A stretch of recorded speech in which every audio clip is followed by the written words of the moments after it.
Hello, everybody. It's Mary Lynn Harris here of Hard at Work, and we're not doing another podcast show. And I have on the call with me is Laren Hisey, Hisey, Hisey. Hisey, and just got corrected on that too. Um, anyway, welcome back to the calls. And of course, the calls are all about creating an impactful legacy. And people have asked me what that means, so I've corrected that. But it's really about providing or creating a long-term legacy for the workplace. And so that's how it started, and we'll keep working with it. So thank you for joining us today, and welcome, Laren. How you Hey, doing? I'm doing great, Marilyn. How are you doing? I'm doing good. Good. I'm just going to turn up my volume just a bit. Okay, so tell us how you got started doing what you're doing and roll from there. Yeah, definitely. So my background is in continuous improvement or Lean Six Sigma. I've been doing that for 13 years. I started out doing that at AT&T as an internal consultant, and then I moved over to Nielsen. Probably about, I'm gonna say about five. This was 5 years ago. I started and I worked there as an internal consultant and trainer and coach. And Mm-hmm. then this past year, a year ago, I went out on my own and started my own consulting business, doing continuous improvement coaching and consulting for businesses and Okay. business owners. Okay. And so what do you think the biggest challenge your customers or clients you think have? Well, it, that so to, I've seen a little pivot, but I Yeah, think one of the biggest challenges now is figuring out what are they going to be doing for at least for today, the right? next 30 to 60, 90 days, and even beyond that. Like what is their new normal going to look like, and Yeah. what is their businesses models are going to look like as we move into working more remotely and working more remotely and figure out where their supply chains are going to come from and figure out how they're going to sell to their customers and how do they pivot. For example, some businesses that were more brick and mortar are going to have to start moving to online, and Mm-hmm. what's the strategy and how do they do that. And so I do coach business owners on doing pivots and being efficient, but being able to pivot, but not doing it all at once, but doing it one step at a time, because it can be very overwhelming if you do it Yeah. all at once. Yeah. Yeah. And then, yeah, and then my bigger clients, as far as my bigger clients I do consulting work with, that's they're running into the same thing. How do they handle this remote work, and what Mm-hmm. does that look like for their employees? So one of the things I'm consulting them on as well is look at your people first. If your employees are happy, because it's a new way of working right now, Mm-hmm. whereas employees have to balance working full time, and some have little kids and have or even bigger kids, and they have to Yeah. figure out how school is going to work. And some people are wondering, well, okay, once the restrictions have been lifted, how does that work? How does that look?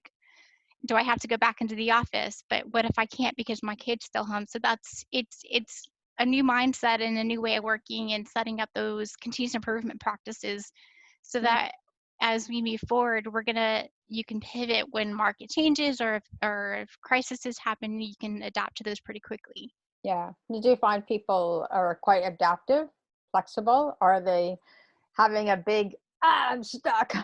It's both, actually, Yeah. both. Some people are very open-minded to all of this, whereas some people are like, oh my gosh, they're like freaking out. So what when I find out that people are freaking out about it, in lack of a better term, I always tell them, let's just take a step back and take a breather and figure out what works best for you and your business. Mm-hmm. Because Mm-hmm. it's not a one size fits all, No, unfortunately. no. Well, nothing is. It's all Right. customized, right? What Exactly. works with one doesn't going to work with somebody else, right? Exactly. I always take the approach with continuous improvement as a way of when we start exercising or we start a new fitness plan or eating healthy, the results don't happen overnight, they happen over time. So Right. that's really the mentality of continuous improvement. And I help people understand what tools they can use Mm-hmm. to get to where they want their business to go. Right, right. So give us an example of successful client you've worked with and how you were able to help them. And then give me another example of maybe you worked with a client and how it didn't so work out. Yes. I had a couple examples. One good example, I worked with a smaller firm, a small accounting firm last year, and what we did there is that, and this is a perfect example for today's environment. Right. Um, they were completely remote. They did not have an actual office. All their employees were remote, and they were having a little hard time trying to figure out, what was their next thing, because they were trying to get from point A to point B and they just weren't exactly sure how to get there. And they knew they had to change strategy, and their employees were not really happy. So we just sat down and we talked to the employees, mapped out the processes, and Right. came up with some solutions for them to implement incrementally over time, and Mm-hmm. giving them the tools, and say that they've been pretty successful with that. Mm-hmm. And it's exciting to see when clients start to pivot and they start to put in those changes. Yeah. Yeah, it's very exciting. Where it hasn't worked, I haven't had. I I do have to say I've been pretty lucky. I haven't had any disasters or anything. I always take the mentality with my clients, if I'm consulting or coaching with them, that because that's what the whole continuous improvement is. Right. Let's see what works. If it's not working, then let's pivot and change, Mm-hmm. and let's make sure we have not we have checkpoints throughout these steps Right. to understand that, are we working towards your goal? And Mm-hmm. if we're not working towards your goal, what do we need to fix to help us get there? Or is that goal still, if that goal is no longer relevant, then maybe we need to readjust that goal. Right. So Right. that's the mentality I take, and with all of my clients, and um, it works out pretty good, because that way they always are successful. Mm-hmm. And that's the other thing too, is you gotta the measures of success are different for every client and every person, every business. Yeah. Yeah. Do you have any specific tool you use? Do you use like, I hear so much talk about KPIs. I don't think they always work in every situation, but do you have a specific tool or measurement that you like to use? So like I said, it's actually pretty unique to every client. So when you Right. talk about KPIs and measurements, I do think some of the biggest ones you do need to look at is, your revenue. Mm-hmm. And of course, when I look at customers, what does that customer satisfaction look like? Do Right. you have a way to measure that? And do you have a way to measure your employee satisfaction? Right. Because if your employees aren't happy, then your customers aren't going to be happy. Yeah. So Right. all if you those are some of the measures I tend to consult on and say, let's add those in. Mm-hmm.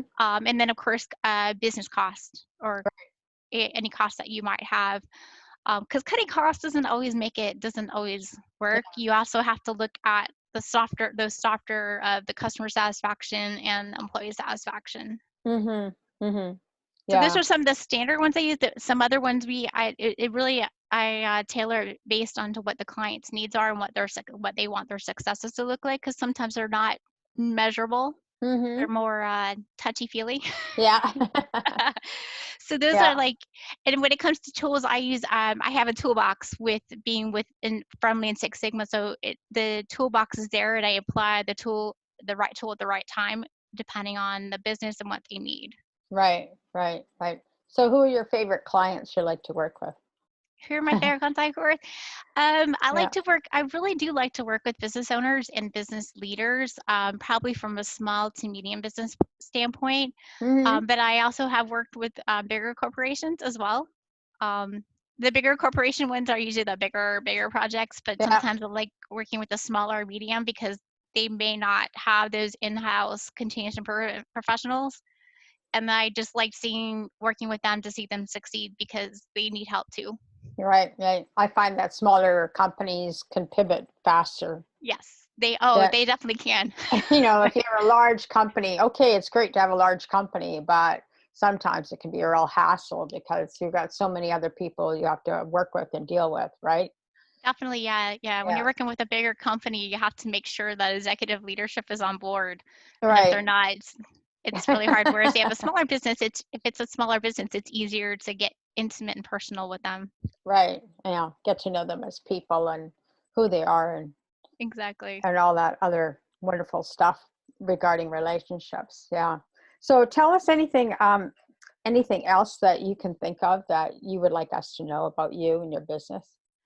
Yeah, I right now I would love to, even if it's just I would love to work with businesses that need the help right now. Mm-hmm. I am offering free coaching sessions right now. I'm gonna do some free webinars here pretty soon. Right. Um, but I just figured that's just a good way to help people out that need immediate need. Mm-hmm. And then, but if they would like to work with me, they can just contact me and we can just have a conversation to see if we will work well together.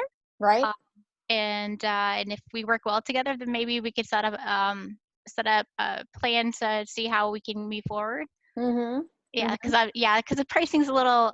I'm trying to work with my clients now on pricing because Yeah. it's a little difficult time.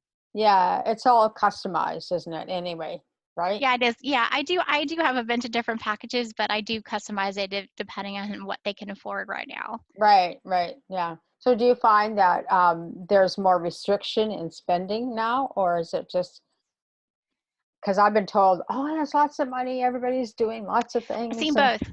Yeah, I've yeah, seen both. Yeah, I've seen both.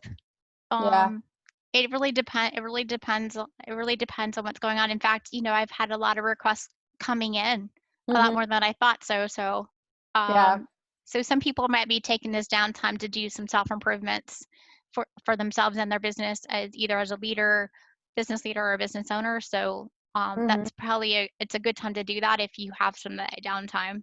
Mm-hmm. Mm-hmm. Yeah, I always find the downtime is great for reevaluating where you're Yes. at, where you want to go, Yeah. even changing the website or, whatever you need to do, right? Yeah, To, definitely, to definitely. And get I can to get ready. Exactly, and I can help set them up with a plan for that too, so we can set up a plan to help them, and then, the packages I offer, I usually do 6 to 12 months, Yeah, and we set up that plan, and I can help hold you accountable, and if we need to pivot as things change, we can change because we don't like, unfortunately, we don't know what tomorrow's gonna look like just yet, right, right, right. so, So you don't have any inkling what it's going to look like?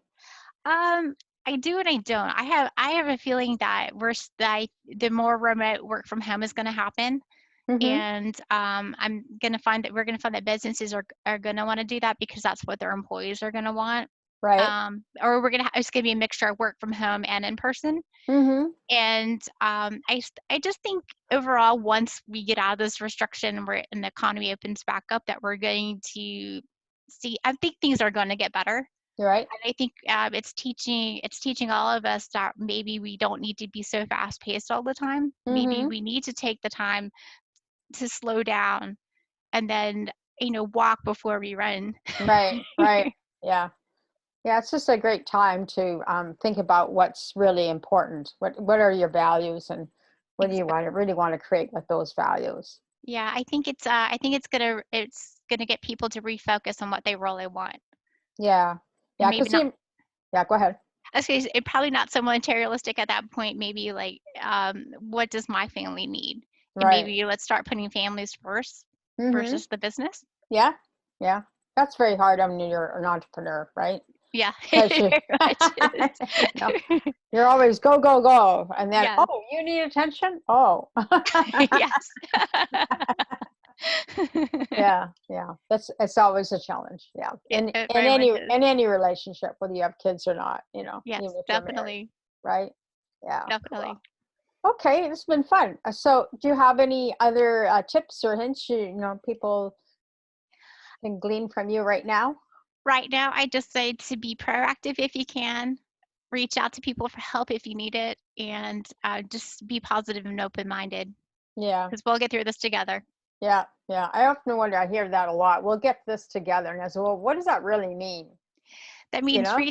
the way I look at it is reaching out to people if you Yeah, need help with something. If you feel lonely, reach out to somebody. If you just want to just bounce ideas off of someone, just give them right. a call. Yeah, yeah. Yeah, I think more people are more relaxed about, because before they'd say, "Can I pick your brain?" That means that they want free consulting. But I think now that that Yeah, is more relaxed. It's like, yeah. I I've seen want it like help. that. I want help, but I don't need like hours of your time, right? Exactly, So I exactly. think it's important that you have somebody that you can call I have a very good friend that we talk every Wednesday morning about, we just kind of keep each other accountable. But if I, and during the week, need a brainstorm session, I'll just say, hey, you got time to do a brainstorm session? And she's always available, just as I am for her if she would reach out. But yeah, there we go. So I think it's very important what you said, very important. Yeah, it So is very important. yeah, yeah. So anyway, thank you for joining us today, Lauren, for our call about creating an impactful legacy. And yeah, so if you need help, you need Lauren's help in what she offers, then please reach out to her. Her information, of course, will be on podcasts.heartatworkonline.org, and she'll have a page there. You can look her up there. And plus, you'll be able to watch her there and then go on Anchor and listen to her there. So anyway, thank you very much for joining us today. Thanks for having me. Yeah, hey, you're welcome. Much success in your new venture, and keep going. Yeah, same to you. Same to you. Okay, thank you. Bye-bye. Thank you. Bye.